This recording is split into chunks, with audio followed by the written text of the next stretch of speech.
Assalamualaikum warahmatullahi wabarakatuh. Cat Stevens di puncak ketenaran peluk Islam dan ganti nama menjadi Yusuf Islam. Ketenaran dan kekayaan tidak menjamin orang bisa hidup bahagia. Mungkin bagi sebagian orang ketenaran justru membuatnya semakin gelisah. Hal ini dirasakan oleh musisi dunia era 70-an Cat Stevens. Di tengah gelimang harta dan popularitas, Stevens justru merasa gelisah dengan keberadaannya di dunia ini. Dia merasa bingung dan kerap bertanya siapa dia, mengapa dia terlahir ke dunia, dan untuk apa. Sejak kecil Stevens sudah akrab dengan gemerlapnya dunia hiburan. Meski diajarkan untuk mengenal Tuhan, tapi Stevens sempat bingung karena tidak bisa melakukan kontak langsung dengannya. Saya menerima ajaran itu, tapi tidak pernah memahaminya secara bulat-bulat, kata Stevens mengenang. Meski merasa bingung dengan ajaran agama yang dianutnya, Stevens tetap menerimanya. Dia harus menghormati keyakinan orang tuanya. Karena tumbuh di lingkungan industri hiburan, Stevens mulai menggeluti dunia musik dan melupakan kebingungannya terhadap ajaran agamanya. Di pikirannya saat itu hanya satu, menjadi bintang musik pop terkenal. Dia mulai menciptakan musik dan media massa mulai meracuni pikirannya. Saya pikir mungkin inilah Tuhan saya, mendapatkan uang sebanyak-banyaknya, kata Stevens. Stevens lantas benar-benar menjadi penyanyi pop terkenal. Fotonya terpampang di mana-mana. Bahkan dia mulai terjerumus ke dalam narkoba dan minum-minuman keras. Setelah setahun mengecap kesuksesan dan menikmati duniawi, Stevens jatuh sakit dan harus dirawat di rumah sakit. Saat itulah dia mulai berpikir apa yang baru saja terjadi. Apa saya hanya sepotong daging? Lalu mengapa hidup ini hanya untuk memuaskan daging rapuh ini? Saat itu saya baru sadar bahwa petaka itu merupakan berkah yang diberikan Allah untuk membuka mata saya, ungkap dia.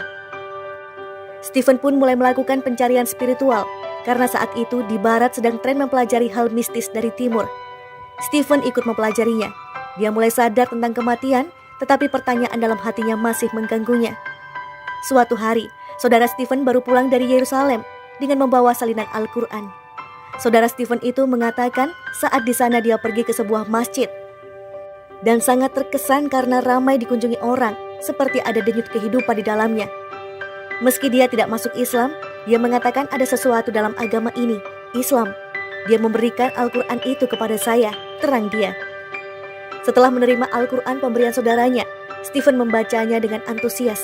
Saat itulah dia merasa telah menemukan agama yang benar, agama yang tidak seperti pandangan masyarakat barat selama ini, bahwa agama itu hanya untuk orang-orang tua. Di barat, jika ada orang memeluk agama dan menjadikannya sebagai gaya hidup, maka akan dibilang fanatik. Sejak mengetahui kandungan Al-Quran, satu-satunya keinginan Stevens adalah menjadi seorang muslim. Dari Al-Quran, dia tahu bahwa semua nabi dan rasul yang dikirim Allah adalah untuk menyampaikan pesan yang sama. Saya menemukan Al-Quran berbeda, ada keindahan di dalamnya. Al-Quran melarang menyembah bulan atau matahari, tapi menyuruh untuk merenung dan mempelajarinya. Stevens kemudian melanjutkan membaca Al-Quran. Dia menemukan masalah sholat, sedekah, dan perbuatan baik lainnya. Meski belum menjadi seorang muslim, Stevens merasa Al-Quran adalah jawaban dari pemikiran-pemikiran yang selama ini mengganggunya, dan Allah telah mengirimkan jawaban kepadanya melalui Al-Quran.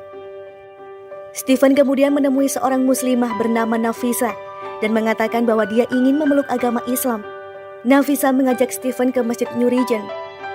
Ketika itu tahun 1977, 1,5 tahun sesudah dia membaca Al-Quran pemberian saudara lelakinya. Pada hari Jumat, setelah sholat Jumat, Yusuf menemui imam masjid dan mengucapkan 2 kalimat syahadat. Stevens pun menjadi seorang muslim dan berganti nama menjadi Yusuf Islam.